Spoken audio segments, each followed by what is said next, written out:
Have you ever made a plan about how you're going to save your money, where it'll be invested, and what specific items you'll purchase with it? I have. Have you then gone completely straight from the script and decided to spend on whatever you want, whenever you want? I have. Sometimes we do mindlessly spend. We're human. After all, not all of us have the power of restraint, but the least you can do in that situation is be aware that having financial freedom may not be your top priority.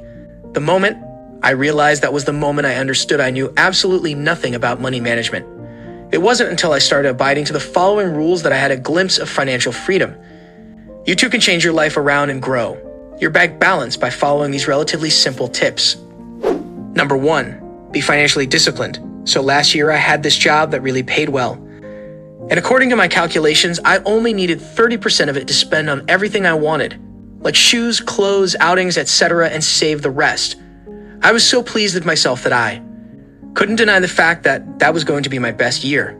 Well, after I got paid, I found myself spending more than what I had initially planned for, and by the time I was getting paid again, I only had 40% left.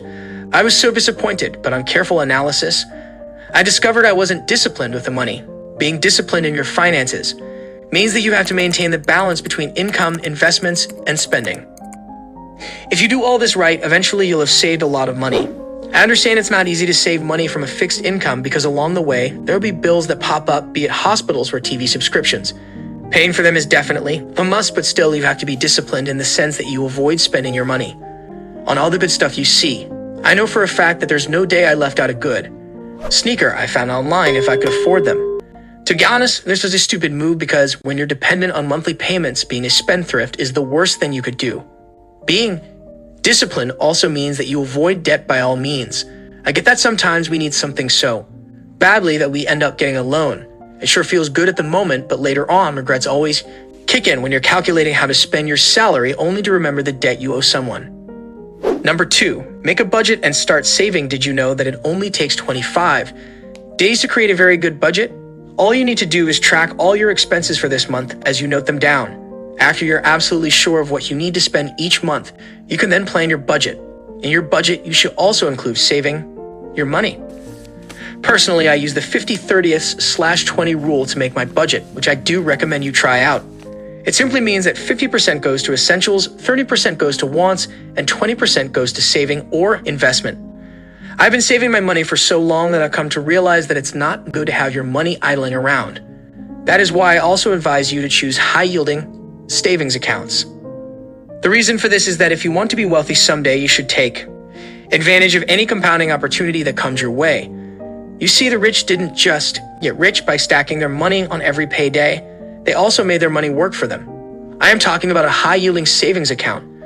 Despite the fact that money in this account compounds slowly, it's definitely a start. So, what are you waiting for? Go make a budget and start saving. Number 3, frame your financial goal. Great, I now have a savings account. What next? I hear you say. To which I reply, it's time to frame your financial goals. There's no point in just saving for the sake of saving. You need goals for which you are saving.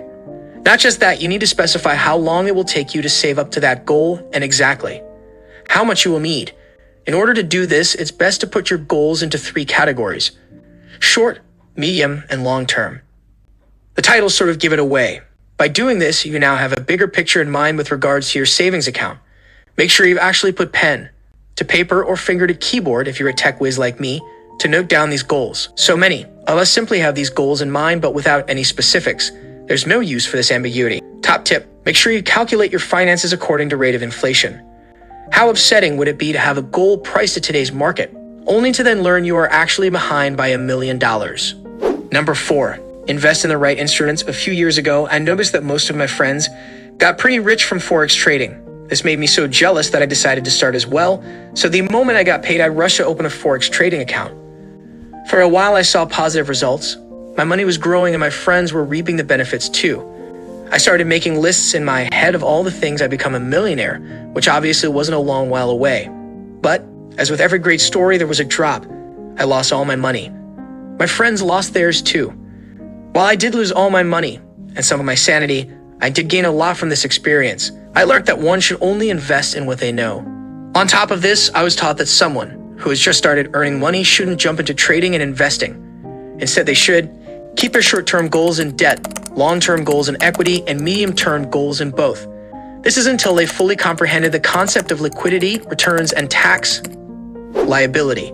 The reason for this is that debt provides you with short-term capital security, and equity provides you with the highest long-term returns. Now, if you have grasped the understanding of the aforementioned concepts, you would be wise to rely on the guidance of an expert in this field. Don't be naive like me and follow your friends and family because they seemingly have short-term success. Number 5. Maximize tax savings. It is genuinely very surprising how tax bills can ruin your day. Now, if you're a young earner, unless you're already making millions, this does not concern you. But I'd still encourage you to learn about this so as to raise your awareness. There are a number of ways you can maximize your tax savings. You can, for example, tweak your U4 in US. This is a form you give your employer telling them how much tax to withhold on each paycheck. You can also save money in your 401 account. This will transfer a fixed percentage of your salary into your account each month. The goal is to have less taxable income so that you pay less tax. Another thing you can do is contribute to your IRA, fund your SSA, or simply save for college or any other higher education. All of these ways ensure you pay less in tax, thereby keeping more money in your pocket. Number 6, go for the right insurance. While it is true that the main job of an insurance is to cover your risks instead of offering returns, but did you know you managed to save a lot of bucks if you had insurance cover? Let's say you have an insurance cover for your house and unfortunately a fire breaks out. The insurance company will cover all the expenses, which will leave your hard-earned money untouched. One advantage of long-term insurance coverage is that you pay very small amounts of premiums. The key is to take your time. You'll need an insurance for almost everything you own. Your house, a car, and your being. Take your time to read all the available insurances and find the ones which not only align with your goals, but also which has your back through tough times. Number 7, get a side hustle. If you stay with your 9-to-5 job, you might eventually earn enough money to identify as rich. I'm adding strong emphasis on both might and eventually. Do with that what you will. The point I'm trying to make is that one source of income is not enough to grow your wealth. Aside from invest and/or trading, you should also look into starting a side hustle. This could be writing and selling ebooks on a topic you know a lot about, or diving into your passion for painting and selling your art. The idea is to have another source of income which can further be added to your savings account or even invested. It is the biggest lesson one can learn from the most successful people out there. They never put all their eggs in one basket. Find something you're passionate about and monetize it. Number 8, invest in potentially successful business. I have a friend who is extremely business savvy. In fact, I recall once telling him that if he were ever to start a business, I'd invest in it right away. A couple months ago, he called me, announcing he had started a firm and no prizes for guessing this. You best believe I invested, making me a silent partner. This was one of the best decisions I have made so far. Now I know that I could blindly trust his business sense because I've known him for so long. I've watched his every business move and listened to all his financial advice. He knows what he's talking about. So even though I'm advising you to invest in a successful business, I am also warning you to do your due diligence. Once you come about a business that is extremely successful, invest in it and watch your bank balance grow.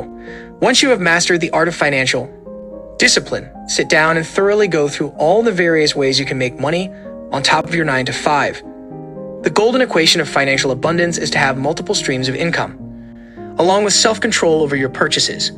More importantly, make sure you have goals of varying degrees that you will work towards. After all, there's no point in just multiplying money for the sake of having it. You must be able to enjoy your hard-earned money as well. Well, thank you all so much for watching. If you enjoyed today's video, go ahead and give it a thumbs up and subscribe to the channel for more content like this. With that said, have a great day and see you in the next one.